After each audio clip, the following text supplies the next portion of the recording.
Les montagnes, majestueuses et élevées, suscitent depuis longtemps la curiosité humaine, abritent une multitude d'histoires et de mystères cachés et ont éveillé notre fascination pendant des siècles.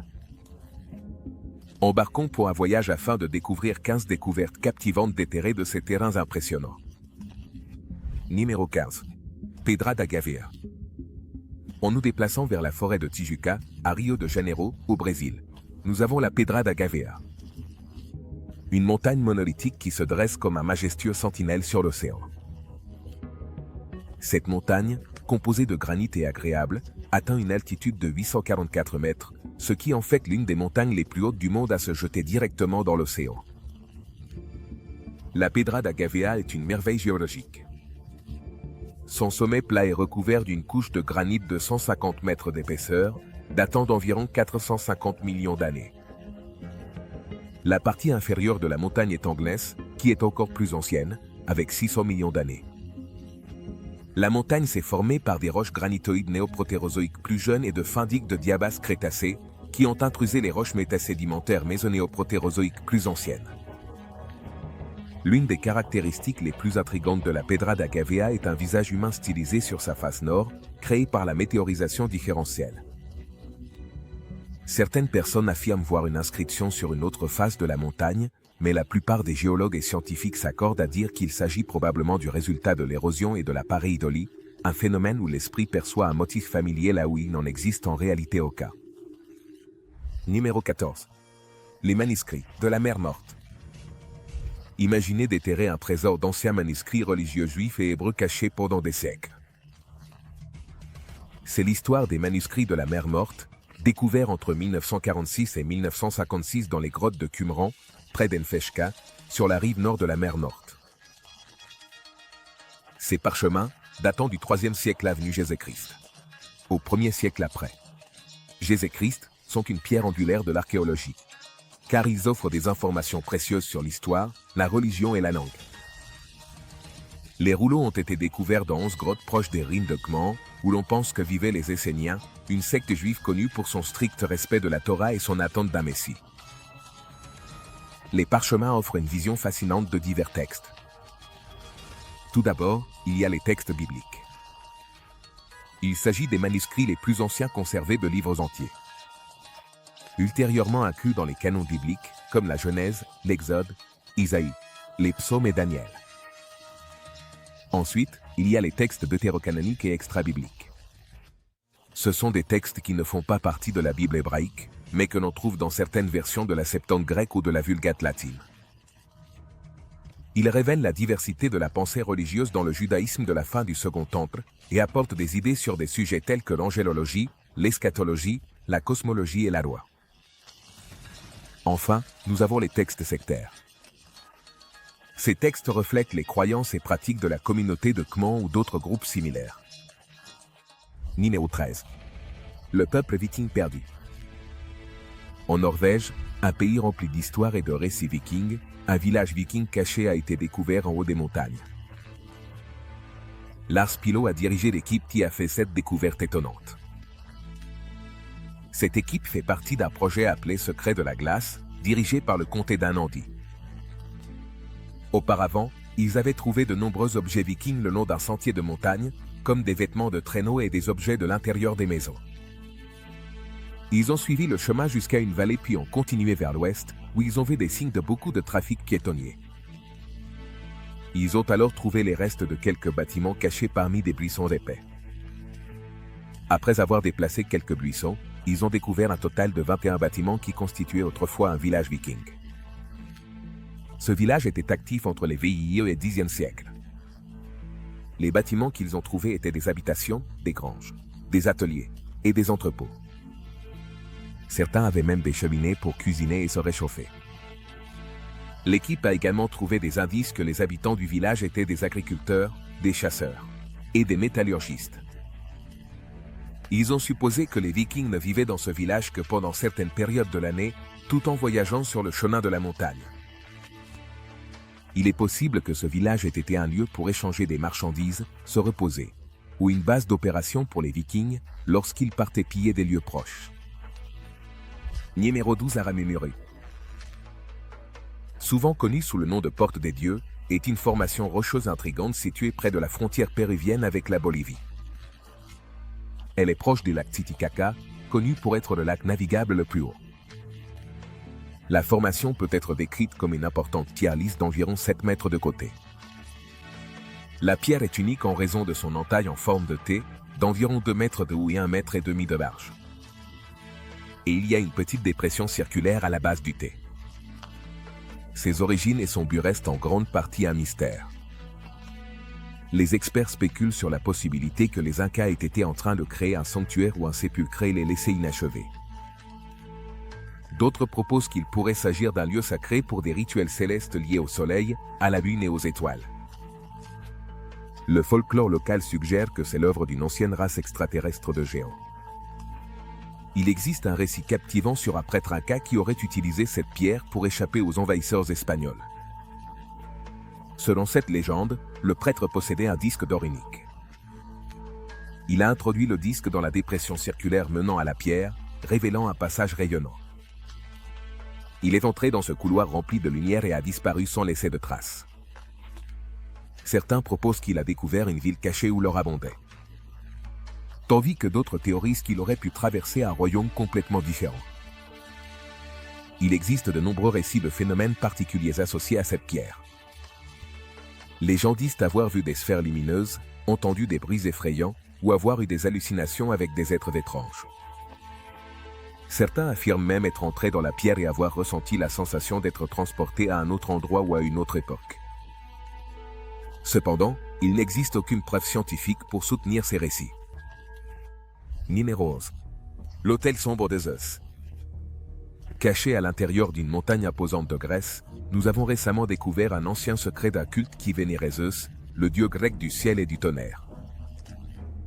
Connu sous le nom de Mont Lacadan, cet endroit renferme une narration glaçante. Dans les profondeurs de son terrain rocheux, Zeus était considéré comme le puissant dieu de la justice, de la loi et de l'ordre. Cependant, on dit qu'un culte mystérieux qui avait l'habitude de rendre hommage au pied du Mont Lacadan avait un côté beaucoup plus sombre. Nous parlons de sacrifices d'animaux, et bien que cela semble incroyable, possiblement même de sacrifices humains. Ce lieu sacré est en cours de fouille depuis 2006, et ce que les archéologues ont déterré est hallucinant. Là, enterré sous des couches de terre et de temps, ils ont découvert un autel géant. Il était fait de cendres et de pierres, chargé d'innombrables restes d'animaux et de reliques datant d'époques aussi lointaines que 3000 avenue Jésus-Christ. Ici, des moutons et des chèvres étaient sacrifiés et brûlés en l'honneur de Zeus. Voici ce qui est le plus effrayant. En 2016, parmi les tas d'os d'animaux et de débris, ils ont trouvé quelque chose de totalement bouleversant. Le squelette d'un adolescent daté du XIe siècle avenue Jésus-Christ. La découverte de ce squelette suggère quelque chose d'inquiétant et de sinistre. Était-ce la preuve d'un sacrifice humain à Zeus? Ou peut-être l'enterrement rituel d'un membre d'une secte? Les questions sans réponse ne font qu'augmenter le mystère. Numéro 10. Grotte Chiquihuite.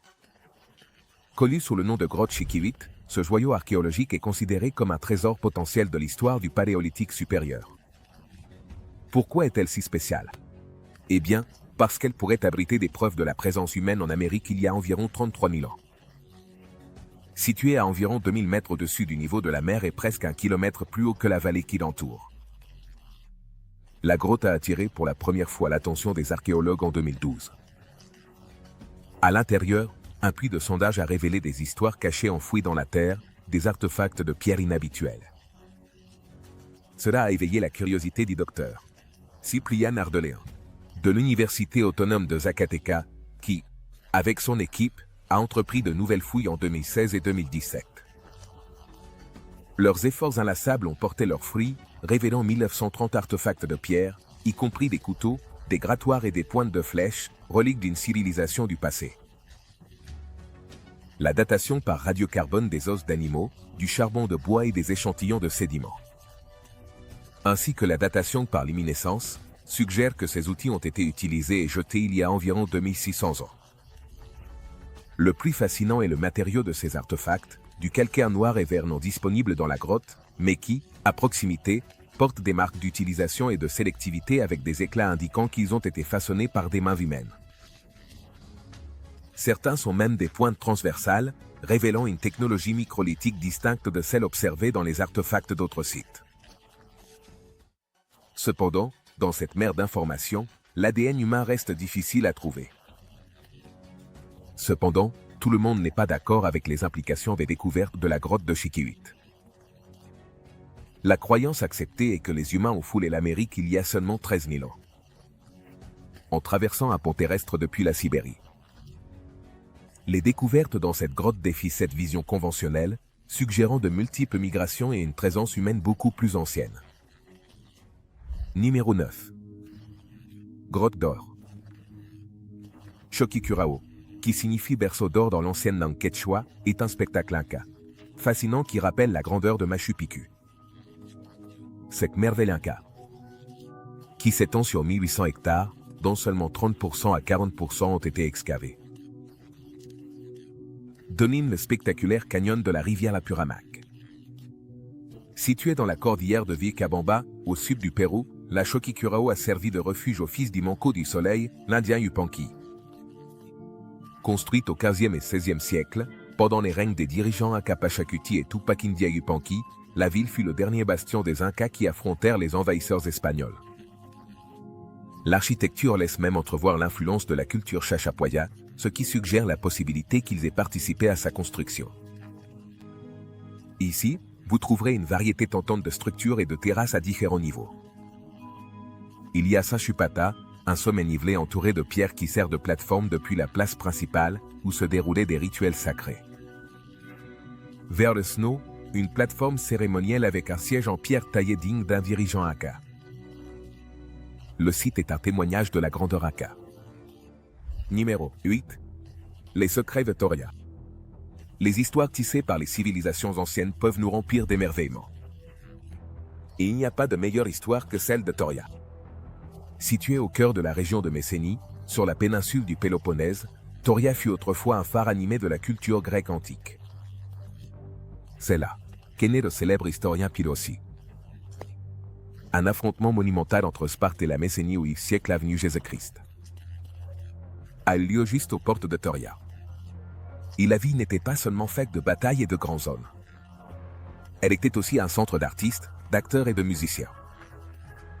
L'emplacement exact de Toria était un mystère jusqu'en 2007, lorsque les archéologues ont trouvé des inscriptions gravées sur des fragments de céramique. Depuis lors, ils ont commencé à déchiffrer les couches de l'histoire et à découvrir une ville de 40 hectares. Nichée sur une colline dominant la pittoresque vallée de la rivière Pamiso, avec un mur d'enceinte entourant la ville et des portes orientées à l'est et à l'ouest, Toria était une puissance fortifiée à son époque. L'un des joyaux de la ville était son théâtre, un grand amphithéâtre conçu pour accueillir jusqu'à 5000 spectateurs. Non loin de là, le stade de la ville, avec une piste d'environ 180 mètres de long et 30 mètres de large, était un témoignage de la prouesse athlétique des anciens Grecs. Toria fut tristement abandonnée à l'époque romaine, mais bien que le temps ait passé et que les vestiges de la ville soient restés cachés sous la terre et la végétation, son héritage a perduré. Numéro 7. La montagne d'or d'Afrique. Avez-vous déjà rêvé de trouver de l'or? Pas seulement une pépite ou quelques flocons, mais toute une montagne? C'est précisément ce qui s'est passé en République démocratique du Congo. Dans le petit village de Lujiji, dans la province du Sud Kivu, ils ont découvert une montagne qui contiendrait entre 60% et 90% d'or, ce qui a déclenché une ruée vers l'or jamais vue à l'époque moderne. Mais, comment ce trésor d'or a-t-il émergé? Normalement, l'or se trouve en petite quantité, délicatement enfilé à travers des roches ou guévelles. Certaines théories pointent vers l'activité volcanique, l'impact des météorites ou l'altération hydrothermale comme source possible. Le jury ne s'est pas encore prononcé à ce sujet. Et voici un autre mystère. Comment un gisement d'or aussi énorme a-t-il pu rester caché si longtemps? Le Congo n'est pas étranger à la richesse minérale. Il est connu pour ses diamants, cuivre, cobalt et coltan. Cependant, cette montagne d'or est passée inaperçue jusqu'en 2021, lorsque des villageois l'ont découverte et se sont littéralement emparés d'une fortune. Mais cette ruée vers l'or n'est pas sans complications. Il faut prendre en compte des questions de sécurité, légale et environnementale. Le gouvernement local est même allé jusqu'à interdire l'exploitation minière dans la région, essayant de garder la situation sous contrôle. Numéro 6. Grotte de Goshute. Dans les profondeurs de la région sauvage du canyon Goshute, au Nevada, se trouve un endroit spécial appelé Grotte Goshute, nommé ainsi en l'honneur de la tribu Goshute. Cette grotte, appartenant aux Amérindiens Shoshone occidentaux, offre des données précieuses sur l'histoire de la région. Une fois à l'intérieur, nous sommes accueillis par une pléthore de formations intrigantes, telles que des boucliers, des stalactites et des stalagmites, dont certaines sont censées avoir plus de 100 000 ans. Bien que la grotte soit accessible car elle se trouve sur des terrains gérés par le Bureau de la gestion des terres, y parvenir est tout un défi. Il faut marcher, grimper et escalader. Le système de grotte s'étend sur environ 800 mètres. Il se compose de plusieurs passages étroits et bas, à travers lesquels il faut ramper et se baisser. Bien que l'histoire de la grotte reste incertaine, il est probable que les Goshute la connaissaient et l'utilisaient à diverses fins. Reconnus pour leur mode de vie nomade basé sur la chasse et la cueillette, les Goshute maîtrisaient la survie dans l'environnement désertique difficile, vivant généralement en unités familiales très soudées. Ils se réunissaient occasionnellement pour réaliser d'importantes activités communautaires. Par conséquent, la grotte a probablement joué un rôle dans leurs pratiques culturelles ou de survie, en faisant une pièce essentielle de leur histoire. Numéro 5. Le trésor perdu du Mont Blanc. Situé majestueusement entre la France et l'Italie, le Mont Blanc, le plus haut sommet des Alpes, murmure des histoires de mystère et d'aventure. Au-delà d'être une ascension difficile pour les alpinistes, il cache un secret. Une cachette de joyaux brillants perdus dans les griffes glaciales du temps. Au milieu du XXe siècle, deux avions d'Air India, le Malabar Princess en 1950 et le Kanchenjunga en 1966, ont trouvé leur fin fatidique sur les pentes glacées du Mont Blanc. Les deux accidents ont laissé des débris, des effets personnels et des souvenirs tragiques éparpillés sur l'étendue glaciale de la montagne. Et puis, en 2013, un alpiniste français est tombé sur une découverte étonnante, une boîte en métal remplie de près de 100 bijoux précieux avec l'étiquette Made in India. À l'intérieur de ce coffre au trésor se trouvaient des émeraudes, des rubis et des saphirs. Évalués à environ 269 000 $, ils appartenaient probablement à un passager du vol de 1966, possiblement un riche commerçant, Robin Eckstein. Cependant, malgré les efforts pour localiser un parent vivant d'Eckstein, aucun réclamant de cette richesse perdue ne s'est manifesté. Après 8 ans de procédure judiciaire, les bijoux découverts ont été partagés entre l'alpiniste et les autorités locales. Numéro 4. La vallée des hommes sans tête. Aventurez-vous dans les territoires du nord-ouest du Canada et vous pourrez tomber sur un endroit éloigné et fascinant appelé la vallée de Naali. Cette zone, souvent connue sous le nom de vallée des hommes sans tête, elle renferme un secret glaçant, une série de mystères non résolus de corps décapités. La saga effrayante commence au début du 19e siècle avec les frères Willie et Frank McLeod. Les frères se sont aventurés dans la vallée de Nahanni, attirés par le chant des sirènes de l'or, mais ne sont jamais revenus. Leurs squelettes sans tête ont été découverts des années plus tard près de la rivière Nahanni, donnant naissance à la terrifiante légende de la vallée des hommes sans tête. D'autres histoires de corps décapités ont suivi. Martin Jorgensen, un chercheur d'or, se vantait d'avoir trouvé de l'or dans la vallée en 1917. Peu de temps après, il a connu une fin tragique. Son corps a été retrouvé sans tête parmi les cendres de sa cabane incendiée. Plus tard, en 1945, un autre corps décapité a été découvert, celui d'un mineur de l'Ontario mort mystérieusement pendant son sommeil. Cependant, qui ou quoi a causé ces morts horribles reste une énigme. Certains suggèrent que des rivaux ou des hors-la-loi avides d'or pourraient avoir commis ces crimes. D'autres parlent d'une mystérieuse tribu de chasseurs de têtes, ou peut-être d'un esprit vengeur ou d'une malédiction qui hante la vallée. Cependant, la vérité reste insaisissable. Numéro 3. Pétroglyphes de la Montagne Blanche. Caché dans l'immense étendue du désert rouge du Wyoming, au nord de Rock Springs, se trouve une impressionnante galerie d'anciennes œuvres d'art gravées dans les falaises de grès. Les pétroglyphes de White Manta. Ces sculptures captivantes, gravées sur un tronçon de 300 pieds de la formation bridgée de l'Éocène, portent les murmures de tribus indigènes d'il y a des siècles, dont les histoires remontent à 200 et 1000 ans dans le passé. À travers ces dessins sur pierre, nous obtenons une vision fascinante de la vie de ces tribus. Ils ont esquissé leur monde tel qu'ils le connaissaient, avec un riche tableau d'animaux, d'empreintes humaines, d'empreintes de mains et une variété intrigante de formes géométriques. On voit souvent des bisons et des élans qui rappellent le rôle important qu'ils jouaient dans la survie de la tribu, leur fournissant nourriture et vêtements. Curieusement, il y a aussi des traces des rencontres de la tribu avec les cultures européennes. Si vous regardez bien, vous verrez des chevaux et même un guerrier armé d'une épée. Pour les tribus Xochon, Arapaho et Ute, cet endroit a une aura sacrée et on croit qu'il est le lieu de naissance des tribus des plaines et du Grand Bassin. Numéro 2. L'Arche de Noé. L'un des récits les plus captivants de la Bible applique un homme, sa famille et une embarcation construite pour résister à la plus grande inondation du monde. L'histoire de l'Arche de Noé a intrigué beaucoup de gens pendant des générations. Une histoire de survie et de foi qui a conduit beaucoup de gens jusqu'aux pentes du mont Ararat, situé dans l'actuelle Turquie. Une équipe de chercheurs américains et turcs a utilisé la technologie moderne de scan 3D pour identifier une formation en forme de bateau située sous le site de Durupanar, non loin du mont Ararat lui-même. Selon les chercheurs, cette formation correspond aux dimensions bibliques de l'arche. De plus, ils soutiennent leur affirmation avec des échantillons de bois du site qui, selon eux, datent d'environ 4800 ans. Cependant, de nombreux experts remettent en question ces découvertes et suggèrent que le site de Durupanar n'est pas un artefact ancien, mais d'une formation rocheuse naturelle. Même certains fervents croyants du récit biblique doutent que le site de Durupanar soit le lieu de repos de l'arche. N'étant pas situé sur le même mont Ararat, le mystère persiste et la recherche de l'arche de Noé repose toujours davantage sur la foi et la spéculation que sur des preuves scientifiques. Numéro 1. La chambre cachée du mont Rushmore.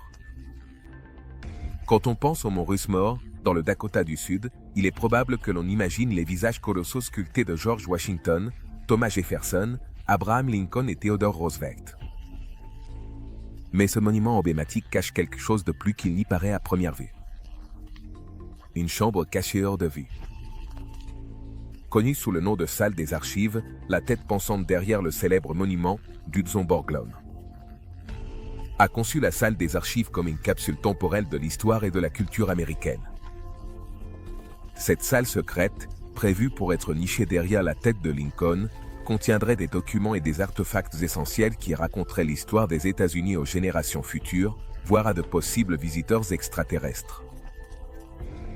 Le grand plan de Borglum incluait un escalier de 800 pieds de long menant à une imposante porte de 18 pieds de haut qui imitait une ancienne tombe. L'intérieur prévu serait une grande chambre avec des vitrines en bronze et en verre remplies de documents fondateurs, tels que la Déclaration d'indépendance, la Constitution et la Déclaration des droits. Cependant, le destin avait d'autres plans. Borglum a commencé à travailler sur la salle des archives en 1938, mais de nombreux obstacles, tels que le manque de financement et les problèmes techniques, ainsi que sa mort prématurée en 1941, ont laissé le projet inachevé. Son fils, Lincoln Borglum, a terminé les visages présidentiels emblématiques, mais n'a pas poursuivi le rêve de son père. Pour le Salon des Archives, cette chambre secrète est restée un rêve partiellement réalisé jusqu'en 1998, lorsqu'un clin d'œil à la vision de Borglum a été créé. À l'intérieur de la chambre, une voûte en titane a été placée avec 16 panneaux en porcelaine détaillant l'histoire du mont Rushmore. Des États-Unis et du monde, scellés avec une pierre de couronnement en granit. Cependant, elle reste hors de portée du public pour des raisons de sécurité. Les nouvelles découvertes augmentent nos connaissances sur le passé. Merci de nous avoir regardés et à la prochaine.